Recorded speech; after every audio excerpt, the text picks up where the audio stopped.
Naman, gagawa tayo ng group policy management. And paano ba yun? Click start, then administrative tools. Click group policy management. Then, click nyo po yung TESDA. Then, domains. Hanapin nyo po yung tesda.org. Then, yung positive sign, click nyo po yung ICT. And then, right-click, create a GPO in this domain. Click nyo po yan. And then yun, new group policy object, yung name. Kunwari, yung GPO name is 1. Yan. And click OK. Yan, kung mapapansin nyo, gumawa siya ng GPO. Ito yun. And OK. So, right-click mo siya. Then, click Edit. Yan. Punta ka sa User Configuration. Click, double-click. Double-click Policies. Then, double-click Windows Settings. Double-click Folder Direction. And then, right-click Desktop. Then, click Properties. Then sa settings, piliin nyo po is basic. And then, ito yung network path na kinapin natin kanina. Nasaan ba yun? Ulitin natin. Nandito lang yun sa, click nyo po yung start, then computer, then click nyo po yung local disk D, and then account, right click, properties, and then sharing. Ito po yung network path. Then, copy nyo po yan. Close. Yan. Ipipaste natin siya dito sa root path. And then, pagka-paste, punta ka ng settings. Then, uncheck, grant the user. And then, check also apply redirection. And then, click apply. Then, click OK. Yan. Meron na tayong GPO.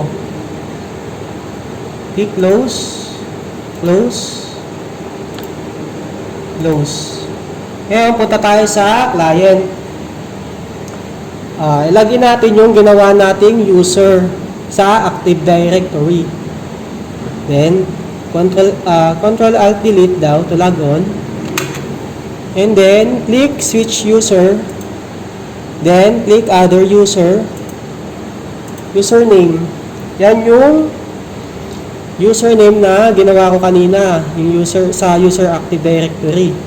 So, yung nilagay ko dyan is Ruel. And then, yung password na nilagay nyo. Enter nyo po. I-type nyo and then enter. Enter.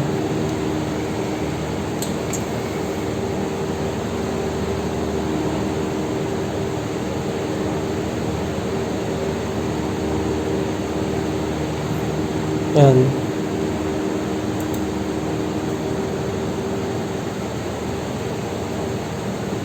So, yan. Ngayon naman, nandiyan na tayo sa client. Gawa tayo ng text document. Right-click, then click New. And then, text document. So, lalagay ko dyan is, kunwari, Ruel na lang, pangalan ko. Yan. Ngayon, check natin kung makikita siya kay server. Again, paano ba yun? Yung sa ginawa natin kanina na account folder. So, click start ulit. Click computer. Local disk D. Then, ito yung account na ginawa natin kanina. And then, Ruel. Desktop. Ruel. Ito yung ginawa natin kanina. Doon sa client. So, yan. Maglalagay ako ng pangalan ko. Ruel D. Pesimo. Then, save. Click file, save. Check natin sa client. Dapat makikita yung pangalan ko. Then, double click. To open. Ayan. Lumabas yung pangalan ko. Ngayon naman, lagay natin yung course na kinukuha. Computer computer system servicing NC2. Then, click file, save. Dapat makikita yung kay server. And click po natin to, text document, ayun, lumabas. Okay na.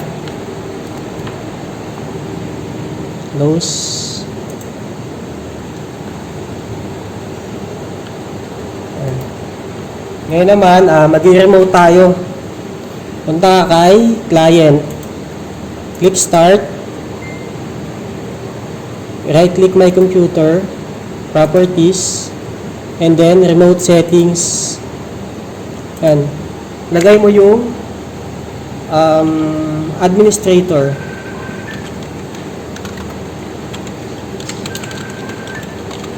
Yan yung password. Password ng server.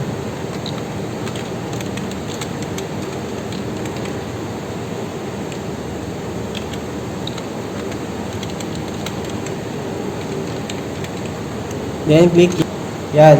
And then dito sa remote yan, dapat naka-check yan. And then allow connections from computer. Gusto lang po yan. And then select users. Then click add. Type nyo po yung user ni client. Ito yung user ko na ginawa kanina. Then click check names. So yan, lumabas. Ruel Dipesimo ruel@desta.org. Click OK. And then OK ulit. Click apply. Then OK. Close. Ngayon, punta naman tayo kay server. Pero bago yon, i-pair to pair muna natin. Mag-ping tayo. Ayan. Paano ba mag-ping? Then, click nyo po yung start. Then, CMD.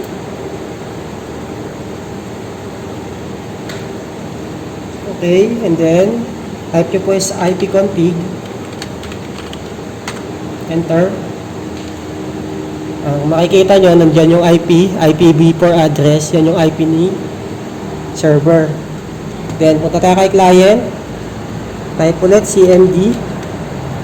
Then, click CMD. Type nyo po ipconfig. Yan yung ito naman yung IP ni client 192.168.88.18. Ngayon, yan, nandiyan na yung IP. Check natin yung firewall. Click start. Dapat naka-off. Click start, then firewall. Type nyo po. Yan. Piliin nyo po yung Windows firewall. And then, click turn Windows firewall on or off. And then, yan. Type nyo po yung administrator. Administrator. Yan yung password ng server. Yan. Then, turn off. Choose turn off, turn off, turn off. Dapat naka-turn off yung tatlo. Then, click OK. Yan. Makapansin nyo, naging wala siya. Then, click close. Kay server naman, dapat ganun din. Dapat yung firewalls naka-off din. Click start. Windows firewall. Ayan. Click nyo lang po, Windows firewall.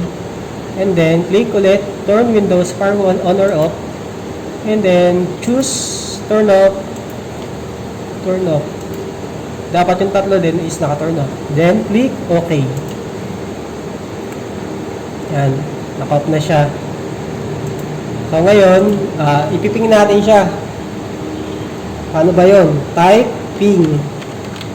Then, yung IP ng client, yung 192.168.88.18. Then, enter. Ayan. So, yan. Dapat makikita nyo dyan, 0% loss. Ayan. Sabihin yan, okay. Yan, ganun din kay client. I-type naman natin kay yung IP ni server. Ping 192.168.88.19. And enter. Ayan, kung mapapansin nyo, 0% loss. Send 4, receive 4. Okay. Ayan. Tapos na tayo sa peer-to-peer. Ngayon, balik tayo sa remote. Paano ba yun? Click start and then type nyo po remote desktop connection. Yan po. Click nyo po yan. Remote desktop connection and then yan, may lalabas. I-type nyo po yung IP address ni client. Yung 192.168.88.18. Then, click connect. Yan, lumabas yung Windows Security. Piliin po natin is use another account. And type nyo po yung user kay client, yung Ruel, then yung password. And okay. Yan, check lang po yung don't ask me again for connection and then click yes.